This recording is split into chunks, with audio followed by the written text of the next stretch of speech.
మనం చూస్తున్న ఈ రోజు నుంచి నామినేషన్ పర్వం స్టార్ట్ అయింది. అయితే స్టార్ట్ అయిన మొదటి రోజే ఈ స్థాయిలో నామినేషన్ సంబంధించి ముందుకు వెళ్ళడం, ర్యాలీలుగా ప్రచార పర్వానికి శ్రీకాంత్ చుట్టూ మనం చూస్తున్నాం.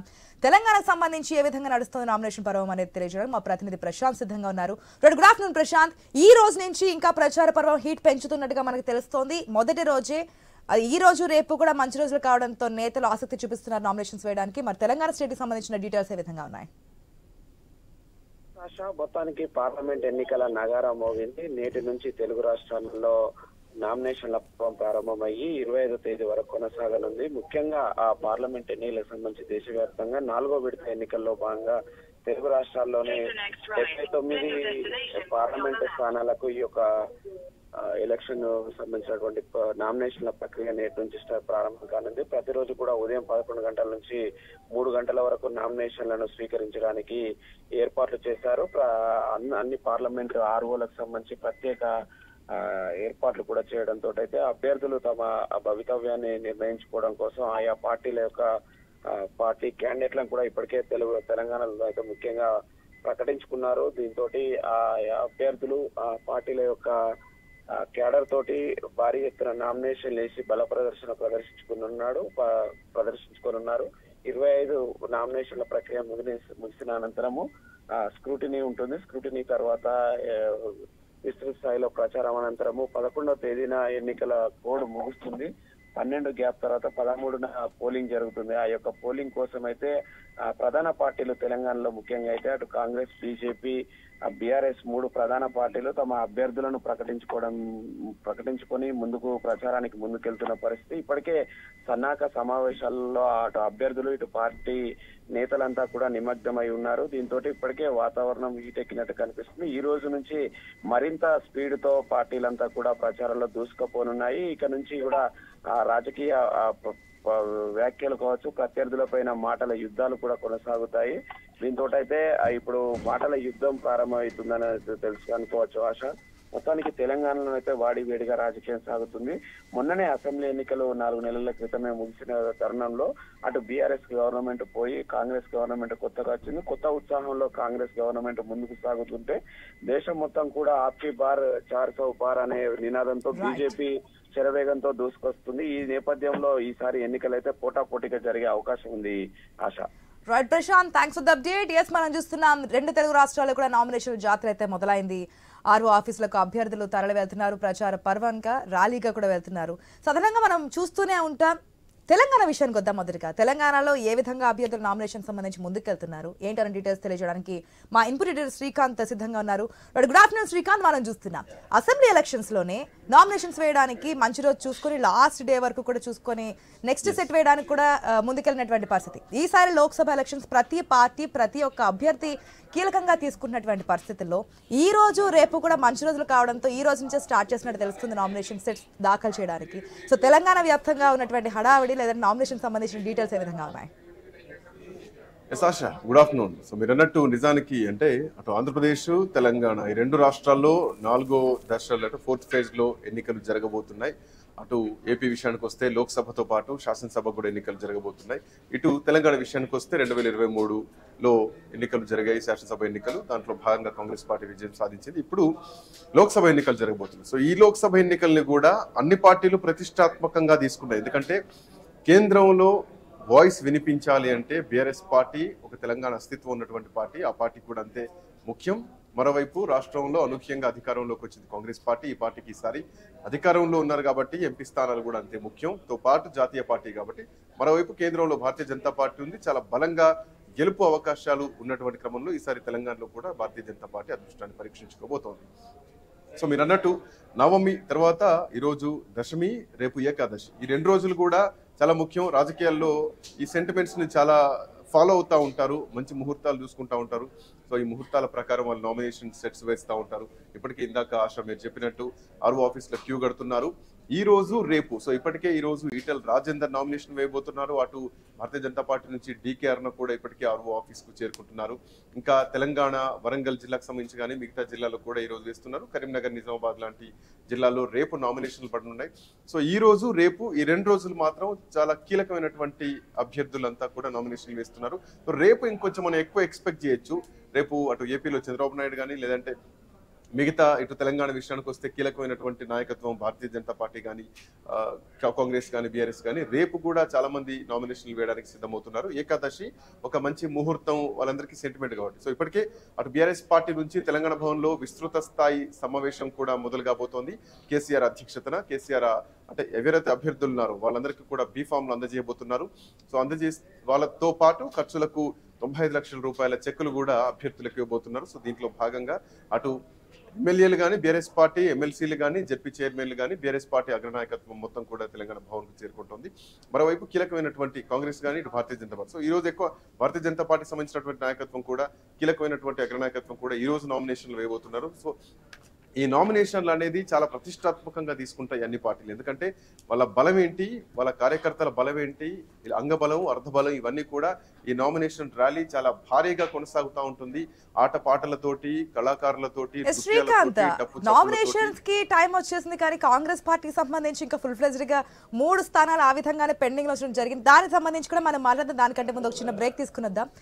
కంటిన్యూ చేద్దాం. దానికంటే ముందు షార్ట్ బ్రేక్ తీసుకుందాం.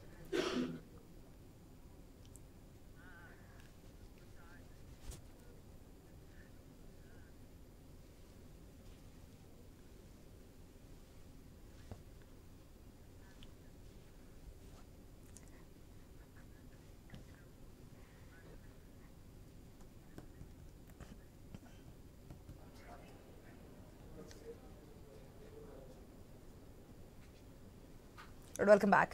శ్రీకాంత్, మనం చూస్తున్న ఇంతకుముందు చెప్పిన విధంగా ప్రధాన పార్టీలు 3 పార్టీలు కూడా అభ్యర్థులని అనౌన్స్ చేశాయి. కానీ కాంగ్రెస్ ఇంకా 3 స్థానాలు ఖమ్మం, కరీంనగర్, హైదరాబాద్ 3 స్థానాలు ఆ విధంగానే పెండింగ్ లో పెట్టుంచారు.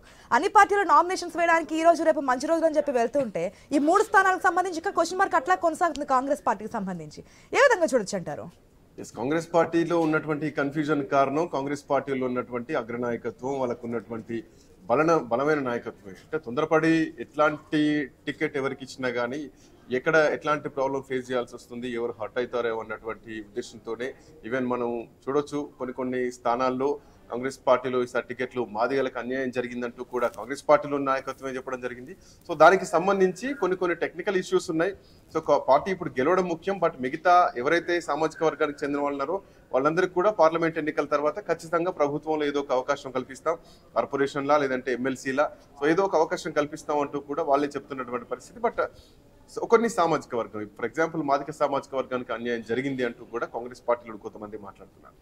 సో ఇట్లాంటి నేపథ్యంలో అంటే ఇది ఒక ఎగ్జాంపుల్ మాత్రమే. సో కాంగ్రెస్ పార్టీకి అభ్యర్థుల ఎంపిక ఖమ్మం, కరీంనగర్, హైదరాబాద్. సో ఈ 3 కూడా చాలా కీలకమైనటువంటి సామాజిక వర్గాలు అంటే స్థానాలు అని చెప్పాలి. ఒక దగ్గర రెడ్డికి ఇస్తే ఇంకొక దగ్గర వెలమ సామాజిక వర్గానికి ఇవ్వాలా, లేదంటే ఇక్కడ వెలమ సామాజిక వర్గానికి ఇస్తే అక్కడ రెడ్డి సామాజిక వర్గానికి ఇవ్వాలా, హైదరాబాద్ లో ఎట్లాంటి అభ్యర్థిని పెట్టాలి. ఎందుకంటే హైదరాబాద్ లో ఇప్పటికే అటు ఓవైసీ వర్సెస్ ఇటు మాధవీలతగా ఉన్నటువంటి పరిస్థితి చూస్తున్నాం.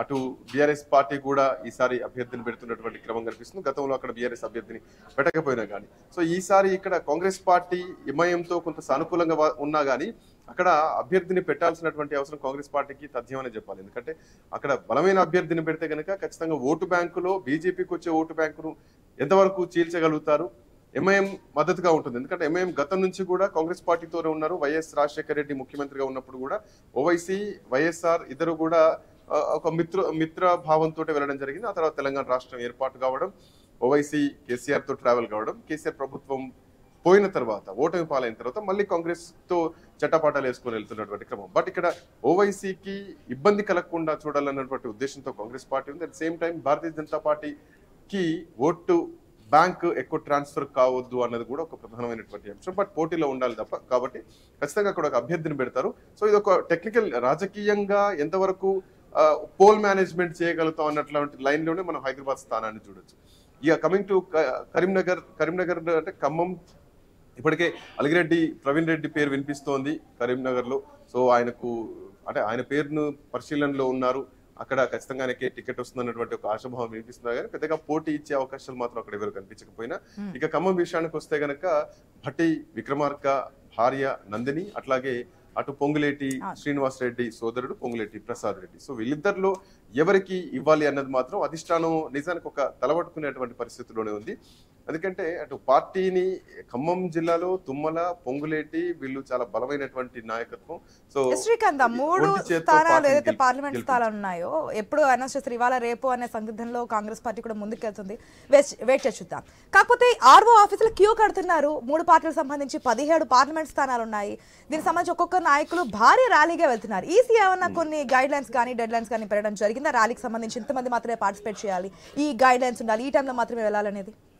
సో ఎన్నికల ప్రచారంలో ర్యాలీలకు సంబంధించి ఎన్నికల ప్రచారం చేసుకోవచ్చు. దీంట్లో మాట్లాడే మాటలు ఏంటి ఎక్కువ అంటే ఈసీ కమిషన్, ఎలక్షన్ కమిషన్ ఏం చూస్తుందంటే ర్యాలీలకు పర్మిషన్స్ ఉంటాయి, బట్ దాంట్లో కొన్ని లిమిట్స్ ఉంటాయి. ఎక్కువగా రాజకీయ ప్రసంగాల్లో టార్గెట్ చేస్తూ మాట్లాడడం కానీ, పరుషపద్యాలు వాడడం కానీ, ఓటర్లను ధన ఆశ చూపించడం కానీ, లేదంటే గిఫ్ట్ లాంటివి చూపించడం కానీ, ఇట్లాంటివి లేకుండా, పరుష పదజాలాలు లేకుండా, ఒకరినొకరు తిట్టుకోకుండా అట్లాంటి వాటిలో ఉంటాయి కనుక ర్యాలీలకు పెద్దగా ఇబ్బంది ఉండదు. ఎందుకంటే వీళ్ళు ప్రచారం చేసుకోవడానికి ఇంకా వెసులుబాటు ఇవ్వాల్సినటువంటి అవసరం ఉంటుంది, వాళ్ళకు బందోబస్తు ఇవ్వాల్సినటువంటి అవసరం ఉంటుంది. సో దీంట్లో పెద్దగా లిమిట్స్ అయితే ఈసీ ఏం పెట్టదు.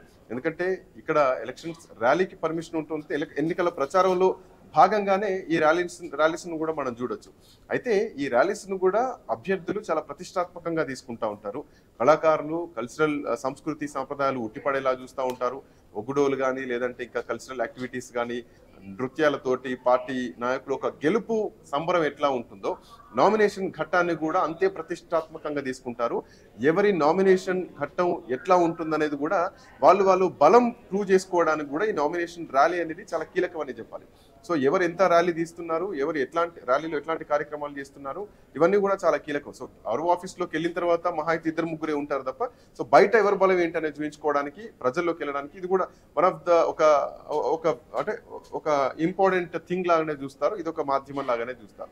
సో ఇట్లా నేపథ్యంలో ఈ రోజు రేపు అంటే 25 వరకు కూడా నామినేషన్లు వేయడానికి సమయం ఉంది. ఇందాక మీరు చెప్పినట్టు ఈ 3 స్థానాలకు ఈ రోజు రేపు ఒక క్లారిటీ వచ్చే అవకాశం ఉంది. బట్ క్లారిటీ వచ్చినా కానీ ఈ రోజు వస్తే రేపు నామినేషన్స్ వేస్తారా, లేదంటే 25 తారీఖు వరకు టైం ఉంది కాబట్టి ఇంకో ముహూర్తం చూసుకొని మళ్ళీ అక్కడ నామినేషన్కి వెళ్తారా అన్నది మాత్రం చూడాలి. బట్ టైం మాత్రం ఇంకా ఉంది 25 వరకు. ఆ తర్వాత 26న పరిశీలన ఉండబోతోంది. సో 29 రోజు ఉపసంహరణకు అవకాశం ఉంటుంది. ఆ తర్వాత 13 రోజు మనందరూ ఎదురు చూస్తున్నాం. దేశం మొత్తం కూడా ఎదురుస్తుంది. ముఖ్యంగా తెలుగు రాష్ట్రాల్లో 13వ తేదీ రోజు పోలింగ్ జరగబోతోంది. సో ఇట్లాంటి 4th ఫేజ్ లో పోలింగ్ జరగబోతోంది. ఆ తర్వాత 4వ తేదీ రోజు దేశం మొత్తం కూడా ఎన్నికల రిజల్ట్ రాబోతోంది. సో ఈ తీర్పు కోసం ఈ రోజు ఒక మొదటి ఘట్టం, నామినేషన్ల ఘట్టం 2 తెలుగు రాష్ట్రాల్లో మొదలైంది. సో 25 వరకు కూడా ఈ నామినేషన్లకు అవకాశం ఉంది. సో ఈ రోజు రేపు ముహూర్తాలు బాగున్నాయి కాబట్టి కొంచెం కీలకమైన నాయకత్వం ఇస్తారు. సో ఈ 3 కాంగ్రెస్ స్థానాలు ఏవైతే ఉన్నాయో మేబీ ఈ రోజు అంటే నిన్నటి నుంచే కొంత హడావుడ్ స్టార్ట్ అయినా కానీ ఈ రోజు ఏ క్షణమైనా ఆ 3 స్థానాలని డిక్లేర్ చేసే ఛాన్సెస్ మాత్రం కనిపించే అవకాశాలు ఉన్నాయి. Asha. Right Srikanth, thanks for the update.